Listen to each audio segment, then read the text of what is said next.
নমস্কাৰ। এই মুহূৰ্তত আহি পৰিছে গোটেই অসমৰ লগতে ভাৰতৰ বিভিন্ন প্ৰান্তৰ পৰা ৰাতিপুৱাৰ কেইবাটাও গুৰুত্বপূৰ্ণ খবৰ।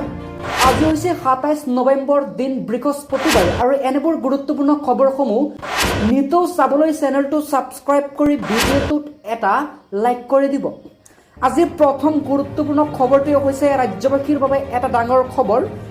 অহা ২০২৬ চনৰ যিটো নিৰ্বাচন আছে, সেই নিৰ্বাচনৰ দিন ঘোষণা কৰা হৈছে। ফেব্ৰুৱাৰীত ঘোষণা কৰা হ'ব দিন। ১৫০০ৰ পৰা ১২০০লৈ হ্ৰাস হ'ব প্ৰতিটো কেন্দ্ৰৰ ভোটাৰৰ সংখ্যা।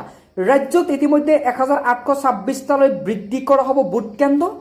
ইফালে ঠিকনা সলনি হোৱা সকলৰ নাম নিৰ্দিষ্ট এটা স্থানতহে অন্তৰ্ভুক্ত কৰা হ'ব।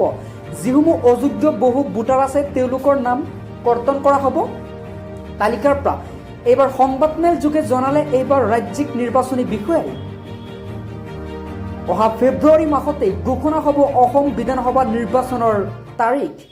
১৫০০ৰ পৰা ১২০০লৈ হ্ৰাস কৰা হ'ব প্ৰতিটো কেন্দ্ৰৰ ভোটাৰৰ সংখ্যা। পৰৱৰ্তী খবৰ, ৬ জনগোষ্ঠীৰ জনজাতিকৰণ সন্দৰ্ভত এইবাৰ প্ৰতিবেদন দাখিল কৰা হ'ব। ৬ জনগোষ্ঠীৰ আশা পূৰণ কৰিব ৰাজ্যৰ মুখ্যমন্ত্ৰী ডক্টৰ হিমন্ত বিশ্ব শৰ্মা চৰকাৰে।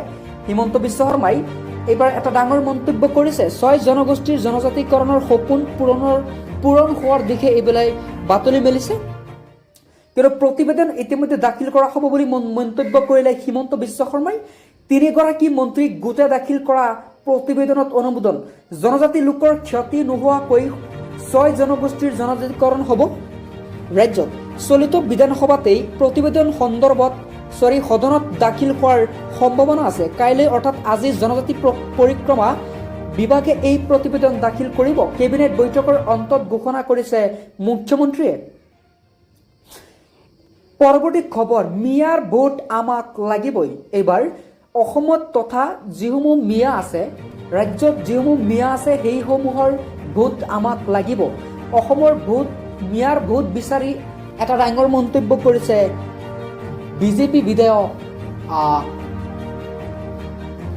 তেওঁ ক'লে যে যেতিয়ালৈকে কৃষ্টি সংস্কৃতিত থাকিব তেতিয়ালৈকে মিয়াৰ ভোট লাগিব। আমাৰ অধিকাৰ কাঢ়িব বিচাৰিলে মিয়াৰ ভোট নালাগে। মিয়া ভোটক লৈ বিজেপিৰ সভাপতি এবাৰ দিলীপ শইকীয়াই কৰিলে এক ডাঙৰ মন্তব্য।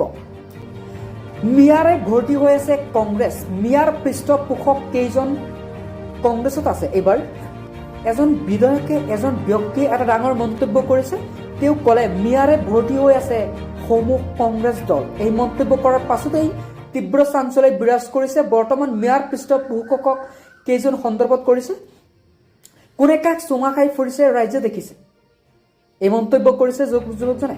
এবাৰ অখিল গগৈৰ দৰে ব্যক্তিক কোনেও বিশ্বাসত নলয় বুলি মন্তব্য এইজন ব্যক্তিৰ। গৌৰৱ গগৈয়ে যদি অখিল গগৈক বিশ্বাসত লয়, সেয়া হ'ব দিবাস্বপ্ন।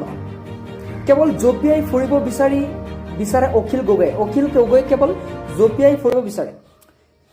গৌৰৱৰ ৩টা মহা বিস্ফোৰণ। জুবিন গাৰ্গৰ হত্যাকাৰীৰ নাম কি? গাঁৱত চৰকাৰী স্কুল বন্ধ কৰি মদৰ দোকানহে খুলিছে। অসমৰ ভোটাৰৰ তালিকাত ভুৱা ভোটাৰ বেছি সোমাইছে। এইবাৰ গৌৰৱত বিজেপিক কেইবাটাও মন্তব্য কৰিছে, বিস্ফোৰক মন্তব্য কৰিছে, হুংকাৰ প্ৰদান কৰিছে। কি কৰে সবিশেষ জানক। বিজেপিৰ বিৰুদ্ধে এবাৰ গৌৰৱে কৰিছে ৩টাকৈ মহা বিস্ফোৰণ। বিজেপি চৰকাৰক হুংকাৰ প্ৰদান কৰিছে গৌৰৱ গগৈয়ে। তেওঁ কেইবাটাও প্ৰশ্ন কৰিছে। জুবিন গাৰ্গৰ হত্যাকাৰী কোন? জুবিন গাৰ্গৰ মৃত্যুৰ ঘটনাক লৈ কেইবাটাও মন্তব্য, কেইবাটাও প্ৰশ্ন গৌৰৱৰ। কোনে হত্যা কৰিছিল জুবিন গাৰ্গক? এই প্ৰশ্ন তেওঁ কৰিছে। যদি সাহস আছে প্ৰত্যাখ্যান গ্ৰহণ কৰক। যদি সাহস আছে চৰকাৰক, তেনেহ'লে প্ৰত্যাখ্যান গ্ৰহণ কৰক। অসমৰ গাঁৱত এতিয়া চৰকাৰী স্কুল বন্ধ কৰি কেৱল মদৰ দোকান খুলিছে বুলি তেওঁৰ বিস্ফোৰক অভিযোগ। বিজেপিৰ দিনত গাঁৱত ভিতৰত আটাইতকৈ বেছি মদৰ দোকান খুলিছে বিজেপি চৰকাৰে। অসমৰ ভোটাৰ তালিকাত বেছি ভুৱা ভোটাৰ সোমাইছে বুলি মন্তব্য গৌৰৱৰ। বিজেপি দলৰ ওচৰত এটাই অস্ত্ৰ, ভুৱা ভোটাৰ তালিকা। মন্তব্য গৌৰৱৰ। বিহাৰ আৰু উত্তৰ প্ৰদেশৰ মানুহ মাতি আনিব বিচাৰিছে বিজেপি চৰকাৰে। অসমৰ ভোটাৰ তালিকাত তেওঁলোকৰ নাম সোমাব বিচাৰিছে ৰাজ্য চৰকাৰে, অৰ্থাৎ বিজেপি চৰকাৰে। অসমৰ ভৱিষ্যত অসমৰ ৰাইজৰ হাতত থাকিব লাগে, এইদৰে মহাবিস্ফোৰণ ঘটাইছে তেওঁ। কোনো উত্তৰ প্ৰদেশ আৰু বিহাৰৰ ভোটাৰৰ হাতত থাকিব নালাগে। এবাৰ জুবিন গাৰ্গৰ হত্যাকাৰী কোন? শ্যাম কাননে, সিদ্ধাৰ্থ, শেখৰ সন্দীপন নে অমৃত প্ৰভা?